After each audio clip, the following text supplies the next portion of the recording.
गैसों के बारे में हम लोग जानते हैं कि गैस नहायत ही छोटे छोटे ज़र्रात से मिलकर बने होते हैं। यही ज़र्रात मॉलिक्यूल्स कहलाते हैं। ठीक है, गैस का हर साल्मा एक जैसा होता है। ठीक है, और रिजिड होते हैं।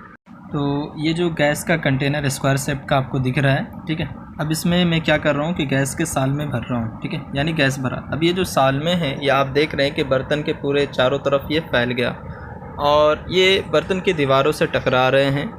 तो टकराने के बाद, ठीक है, ये जो बर्तन की दीवारों से गैस के साल में टकरा रहे हैं, तो इस बर्तन के जो रकबा है, जो दीवारों का जो रकबा है, इसके इकाई रकबे पर गैस के साल्मों के ज़रिया लगाई गई अमूदी क़ुव्वत को गैस का दबाव कहते हैं। ठीक है, गैस के साल्मों के ज़रिया बर्तन के इकाई रकबे पर लगाई गई अमूदी क़ुव्वत को दबाव कहते हैं।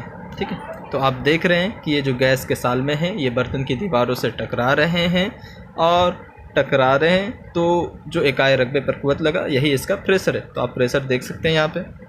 इसके अलावा आप ये भी देखिए कि ये जो गैस के साल्मे हैं, ये हरकत कर रहे हैं। कोई भी गैस का साल्मा सुकून की हालत में नहीं है। ठीक है, तो ये kinetic molecular theory of gas है कि गैस के साल्मे हमेशा मुसलसल लगातार हरकत में होते हैं, सुकून की हालत में नहीं होते और इनके दरमियान रिपल्सिव फोर्स काम नहीं करती।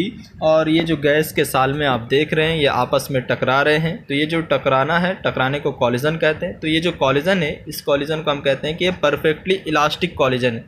परफेक्टली इलास्टिक कॉलिजन मतलब कि गैस के साल्मे जब आपस में टकराते हैं तो उनके दरमियान एनर्जी का लॉस नहीं होता, यानी वो यकसा रफ्तार के साथ हरकत करते रहते हैं।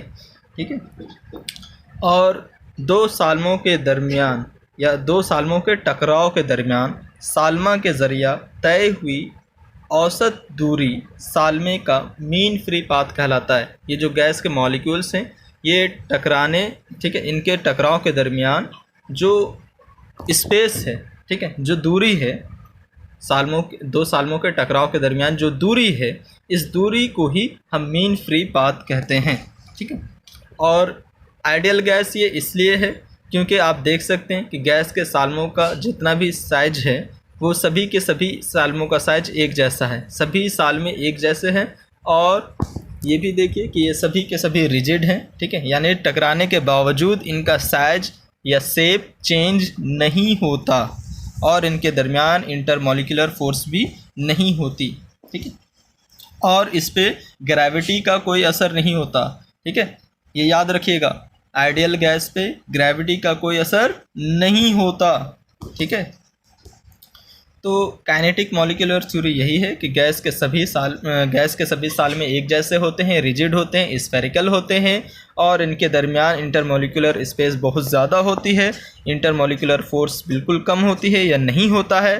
ठीक है, और इनका जो कॉलिजन होता है, ये परफेक्टली इलास्टिक कॉलिजन होता है, यानी इनके टकराव के दौरान एनर्जी का लॉस बिल्कुल नहीं होता और दो साल्मों के टकराव के दरमियान तय की हुई औसत दूरी को मीन फ्री पाथ कहते हैं। ठीक है, गैस के साल्मे रिजिड यानी बहुत सख्त होते हैं और इन पे ग्रेविटी का कोई असर नहीं होता है। ठीक है, यही है हमारा kinetic molecular theory of gas. तो काइनेटिक मॉलिक्यूलर थ्योरी में और एक बात याद रखिएगा कि गैस के मॉलिक्यूल्स जो होते हैं वो कांस्टेंट मोशन में होते हैं इन ऑल पॉसिबल डायरेक्शन, यानी ये सभी डायरेक्शन में हरकत कर सकते हैं और ये बर्तन की दीवारों से टकराते रहते हैं।